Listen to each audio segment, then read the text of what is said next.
फातिमा की रानी माँ, प्रभु यीशु की माँ, आसरा तू ही है माँ।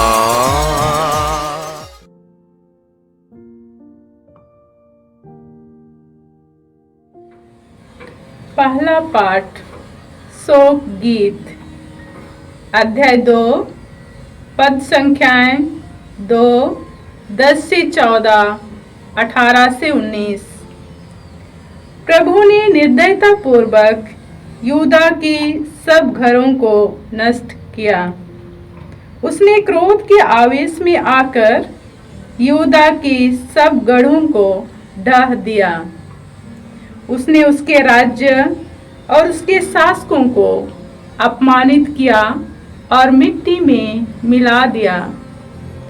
सिय्योन के नेता टाट के कपड़े ओढ़े और सिर पर धूल डाले मौन होकर धरती पर बैठे हुए हैं। यरूशलेम की कुमारियां सिर झुकाए बैठी रहती हैं। मेरी आंखें आंसू बहाते बहाते बुझ गई हैं। प्रजा की विपत्ति देखकर मेरी आंतड़ियां ऐंठ रही हैं। मेरा हृदय पिघल रहा है। बालक और दूधमुहे बच्चे नगर की गलियों में मर रहे हैं। वे अपनी माताओं से पूछते हैं, रोटी कहाँ है? वे घायलों की तरह नगर की गलियों में बेहोश हो जाते हैं और अपनी माता की गोद में प्राण त्याग देते हैं। हे यरूशलेम, तू किसके सदृश है? मैं तेरी तुलना किससे करूं? हे सिय्योन, मैं किन शब्दों से तुझे सांत्वना दूं? तेरी विपत्ति समुद्र की तरह अपार है। तुझे कौन बचा सकता है? तेरे नबियों ने तुझे असत्य और कपटपूर्ण दृश्य दिखाए। उन्होंने तेरे कल्याण के लिए तेरे पापों को तुझ पर प्रकट नहीं किया।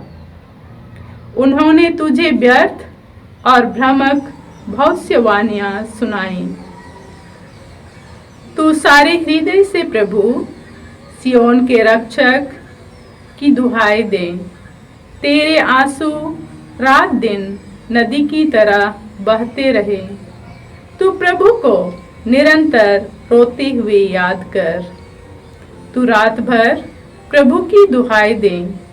अपना हृदय पानी की तरह प्रभु के सामने बहा दे। अपने बच्चों को प्राण बचाने के लिए प्रभु के सामने हाथ उठाकर प्रार्थना कर। वे गलियों के नुक्तों पर भूख के कारण बेहोश पड़े हुए हैं। यह प्रभु की वाणी है। भजन अनुवाक्य। हे प्रभु, सदा के लिए अपनी दीनहीन प्रजा को ना भुला। हे ईश्वर, क्या तूने हमें सदा के लिए त्याग दिया है? तू अपने चारागाह की भेड़ों पर क्रोध क्यों करता है? तू अपनी प्रजा को याद कर, जिसे तूने बहुत पहले चुना है।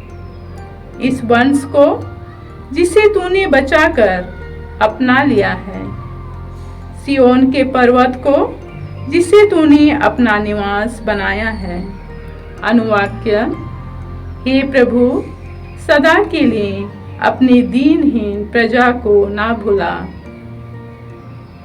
इन पुराने खंडहरों पर दया दृष्टि कर। शत्रु ने पवित्र मंदिर को उजाड़ दिया। तेरे विरोधियों ने तेरे प्रार्थना घर में हल्ला मचाया और मंदिर के प्रवेश द्वार पर अपनी विजयी झंडा फहराए। अनुवाक्य।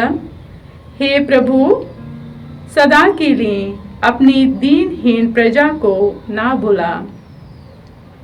उन्होंने उसके सभी द्वार कुल्हाड़ियों और हथौड़ों से चूर चूर कर दिए। हे ईश्वर, उन्होंने तेरा मंदिर जलाया और तेरा निवास स्थान ढा दिया है। अनुवाक्य, हे प्रभु, सदा के लिए अपनी दीनहीन प्रजा को ना भुला। अपनी प्रतिज्ञा को याद कर। हम टूट गए हैं, हम पर सर्वत्र अत्याचार किया जा रहा है। ऐसा कर कि हमें अंत तक लज्जित होना ना पड़े और कि दीनहीन तथा दरिद्र प्रजा तुझे धन्य कहे। अनुवाक्य, हे प्रभु, सदा के लिए अपनी दीनहीन प्रजा को ना भुला।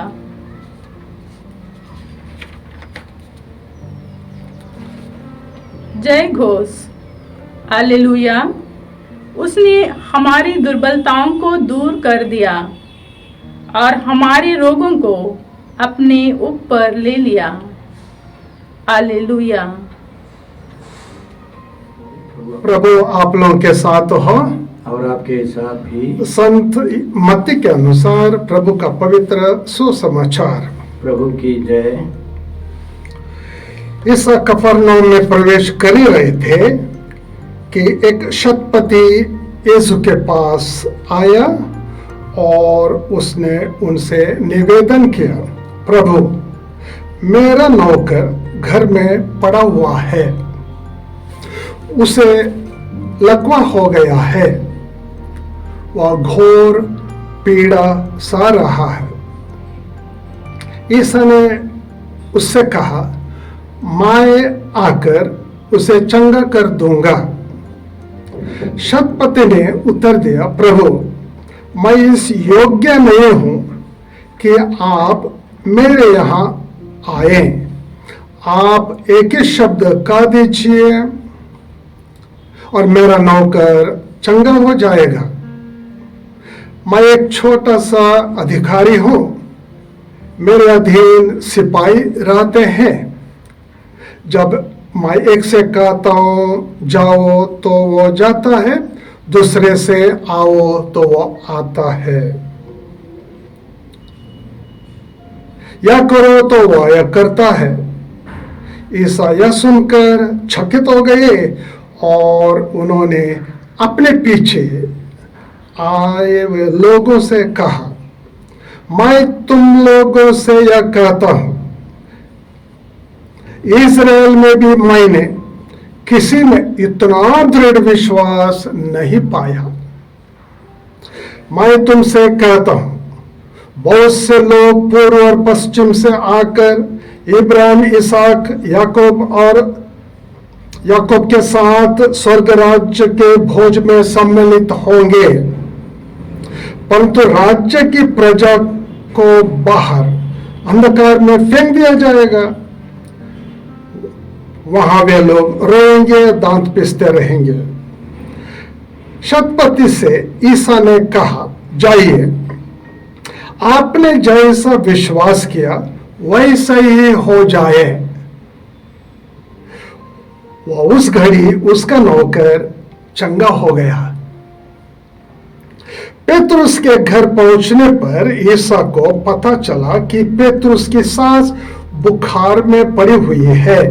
उन्होंने उसका हाथ स्पर्श किया और उसका बुखार जाता रहा और वह उठकर उनके सेवा सत्कार में लग गई। संध्या होने पर बहुत से अबदूत ग्रस्तों को ईसा के पास ले आए।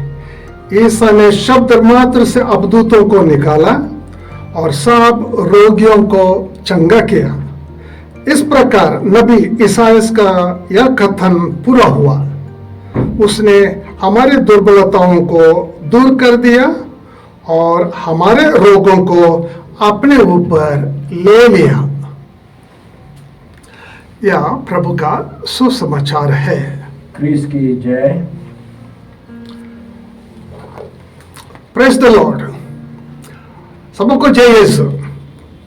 क्रिस्त में प्यारे भाई बहनों, जितना लोग आज, चाहे वे लोग बीमार हो, बेरोजगार हो, निसंतान हो या अनेक समस्याओं में फंस गए हैं वे लोग हो, वे लोग आज प्रभु का वचन ध्यान से सुने, वचन पर विश्वास करें और मुक्ति पाए। एक स्त्री फोन करती है मुझे छत्तीसगढ़ से। वो बोलती है, फादर मेरे लिए प्रार्थना कीजिए, मुझे एक भी बच्चा नहीं है। जब गर्भधान में बच्चा आ जाता, बच्चा मर जाता है, तो मुझे प्रार्थना की जरूरत है। उनसे कहा गया, बहन एक अच्छा पाप स्वीकार करना, कोई पाप नहीं छिपाना, बचपन का हो, जवानी का हो, शादी के पहले, शादी के बाद जो भी पाप हुआ है नहीं बताया आज तक, उसको बताकर मुक्त हो जाना, पाप स्वीकार करना। और ये वचन पढ़ लेना, ये वचन पढ़ लेना, और एक वचन आपको 50 बार बोलना है। कौन सा वचन? यीशु के घावों द्वारा मैं बलि चंगी हो गई हूं, मैं मां बन गई हूं, यीशु को धन्यवाद। ये बोलना हर दिन, रोज रोज, हर महीना। उसके बाद मैंने पूछा, आपका पति घर में है? वो बोलते जी हाँ। वो नशीले पदार्थ वगैरह लेता है? वो बोलते जी हाँ। अच्छा, ये मोबाइल उसको दीजिए। तो उन्होंने मोबाइल अभी पति को दे दिया। तो पति से जानबूझकर मैंने सवाल किया, आपको कितना बच्चे हैं? मैं जानता हूं कि एक भी बच्चा नहीं है, फिर भी मैंने पूछा। वो बोलता, फादर मुझे एक भी बच्चा नहीं है। तो मैंने एक सवाल किया, आपको बच्चे चाहिए? तो बोलता जी हाँ। तब आपको एक अच्छा पाप स्वीकार करना, कोई पाप नहीं छिपाना, आपको बुरी आदत होगी, शराब पीना, नशे, गुटखा कर, ये सब छोड़ देना, पाप स्वीकार करना, ये वचन पढ़ लेना, एक वचन पढ़ लेना, और एक वचन 50 बार बोलना। यीशु के घावों द्वारा मैं भला चंगा हो गया हूं, मैं पिता बन गया हूं, यीशु को धन्यवाद। ये वचन बोलते रहना। ये बोलकर मैंने मोबाइल नीचे रख दिया। 7 महीने के बाद यही स्त्री फिर फोन करती है, फादर प्रार्थना कीजिए। क्या हुआ? डॉक्टर बोलते मेरा गर्भधान में अभी बच्चा है 2 महीना का, अब ये बच्चा ना मर जाए, जरूर प्रार्थना चाहिए। उनसे पूछा, आपने पाप स्वीकार किया है? जी हाँ। वचन पढ़ती है? जी हाँ। आपका पति ने नशा पान सब छोड़ दिया है? जी हाँ, उन्होंने छोड़ दिया है। आपका पति ने पाप स्वीकार किया है? जी हाँ। तब बच्चा क्यों मरेगा? बच्चा क्यों मरेगा? 9 महीना पूरा हो गया, उन्हें बच्चा को जन्म दिया, पति दौड़कर पटना में आ गया, फातिमा माता में आ गया और साक्ष्य दे दिया। 4 दिन का प्रार्थना के बाद वापस चला गया। 6 महीने के बाद पत्नी, पति और बच्चा को लेकर फिर आए पटना में साक्ष्य देने के लिए। एक चमत्कार हो गया एक ईसाई परिवार में। अभी यह एक परिवार आज आप लोगों ने सुना, गैर ईसाई, एक शतपति अधिकारी यीशु के पास आता है और कहता है, प्रभु मेरा नौकर बिस्तर पर पड़ा हुआ है, लकवा हो गया है, घोर पीड़ा सा रहा है। यीशु ने तुरंत कहा, मैं आकर उसे चंगा कर दूंगा। क्यों प्रभु ने कहा तुरंत, मैं आकर उसे चंगा कर दूंगा? क्योंकि उन्होंने यीशु को संबोधित करते हुए कहा प्रभु। सुनिए सब लोग, ध्यान दीजिए, ये प्रभु रोमी अधिकारी लोग, रोमी सैनिक लोग कैसर को प्रभु बोलते थे, स्वामी बोलते थे, और किसी को नहीं। पर तो ये अधिकारी शतपति मतलब 100 सैनिकों पर अधिकार रखने वाला पति, तो शतपति। अभी वो बोलता है यीशु को प्रभु। निर्गमन ग्रंथ में ईश्वर ने मूसा से कहा, प्रभु एक कृपालु दयालु ईश्वर है, वो देर से क्रोध करता। देखिए प्रभु प्रभु एक करुणामय कृपालु ईश्वर है। देखिए, इस व्यक्ति ने यीशु को प्रभु कहा, ईश्वर को पहचाना। उतना ही नहीं, वो अभी आ गया अपना नौकर के लिए। प्रभु मेरा नौकर, मेरा बेटा नहीं, मेरी पत्नी नहीं, मेरा नौकर। नौकर मतलब उनके घर में गुलाम है। गुलाम को वे लोग जानवर जैसे व्यवहार करते थे, परंतु ये अधिकारी अपना नौकर को इतना प्यार करता है, अपना पुत्र के समान प्यार करता है। प्यार, प्रेम ईश्वर का पहचान है। ईश्वर प्रेम है। जब ईसा मसीह ने उनका वचन सुना, उन्होंने प्रभु बोलकर संबोधित किया, नौकर के लिए वो आ गया, प्रेम से भर गया। ईसा मसीह ने ईश्वर को पहचान लिया उस अधिकारी में। इसलिए उन्होंने तुरंत प्रभु ने कहा, मैं आकर उसे चंगा कर दूंगा। अब जानते हैं शतपति ने क्या कहा तुरंत? ना ना प्रभु, मैं इस योग्य नहीं हो कि आप मेरे यहां आए। आप एकमात्र शब्द कह दीजिए, आप एकमात्र शब्द कह दीजिए, मेरा नौकर वाला चंगा हो जाता है। देखिए उनका विश्वास। मैं योग्य नहीं हूं। मेरे भाई बहनों, इस शब्द पर ध्यान दीजिए। मैं योग्य नहीं हूं। क्या आप, मैं योग्य है कि यीशु मसीह का वचन मेरे दिल में आ जाए? हम आसान से बोलते हैं गिरजाघरों में जाकर, हे प्रभु आप एकमात्र शब्द कह दीजिए और मेरा आत्मा चंगा हो जाएगा। आप बोलते हैं, तो कई लोग पाप स्वीकार नहीं करते हैं, पाप स्वीकार नहीं करेंगे, आप पवित्रता में परम प्रसाद लेते हैं, योग्य नहीं है। आज प्रभु इसी अधिकारी के द्वारा हमको आज बताता है, यदि ईश्वर को आपके यहां आना है, आपको पवित्र होना है, शुद्ध होना है, योग्य बनना है। हालेलुया! आपको योग्य बनना है, तब चमत्कार होगा। जब यीशु ने यह सब देखा इस मनुष्य में, तो प्रभु ने क्या जवाब दिया उसको? आपने जैसा विश्वास किया ऐसा ही हो जाए। आपने जैसा विश्वास किया ऐसा ही हो जाए। अभी देखिए, छत्तीसगढ़ से वो परिवार, पति पत्नी, उनका गर्भधान में बच्चा मर जाता है, बच्चा नहीं है। जब उनको अभी पता चला कि वे लोग योग्य नहीं है, पवित्र नहीं है, तो उन लोगों ने क्या किया? पवित्रता के लिए पश्चाताप किया, पाप स्वीकार किया, पवित्र हो गए। और शतपति ने क्या बोला? एकमात्र शब्द कह दीजिए। इसका मतलब शतपति को यीशु के शब्द पर विश्वास है। शब्द और ईसा मसीह अलग अलग नहीं है। तो छत्तीसगढ़ से पति पत्नी ने ईश्वर का वचन को बोला कई बार। यीशु के घावन द्वारा मैं भली चंगी हो गई हूं। वो बोलने लगा, मैं भला चंगा हो गया हूं, मैं मां बन गई हूं, मैं पिता बन गई हूं। बोलते बोलते उन लोगों ने ऐसा ही अनुभव किया, वे लोग माता पिता बन गए, क्योंकि वे लोग पवित्र हो गए। पवित्रता में यीशु को लाया, वचन पर विश्वास किया, मुक्ति प्राप्त किया। आज प्रभु हम लोगों से कहता है, पवित्र बनो।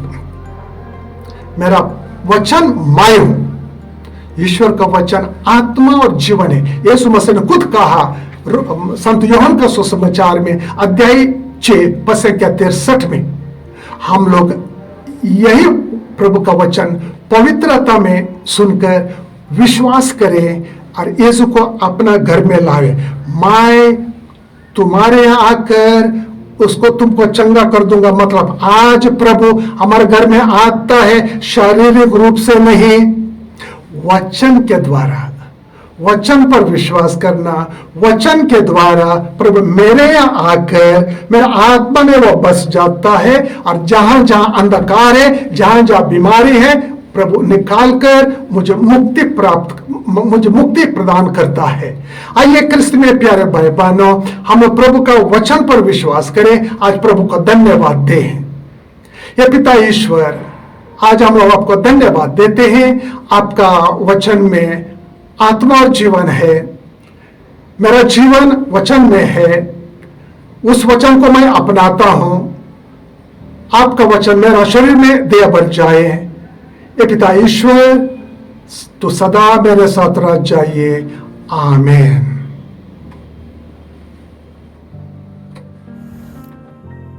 क्रिस्त में प्रिय भाई और बहनों, 13 मई 2020 से हम लोग यहाँ से मीसा के दैनिक पाठ और उन पर छोटा सा मनन चिंतन प्रस्तुत करते आ रहे। आप इस चैनल को सब्सक्राइब करें, लाइक करें, शेयर करें, बेल आइकन दबाकर हमें सूचित करें। यहाँ से जो वीडियो प्रस्तुत की जाएगी वो आपको मिलते रहे। प्रभु आपको 100 गुणी आशीष दे। जय यीशु।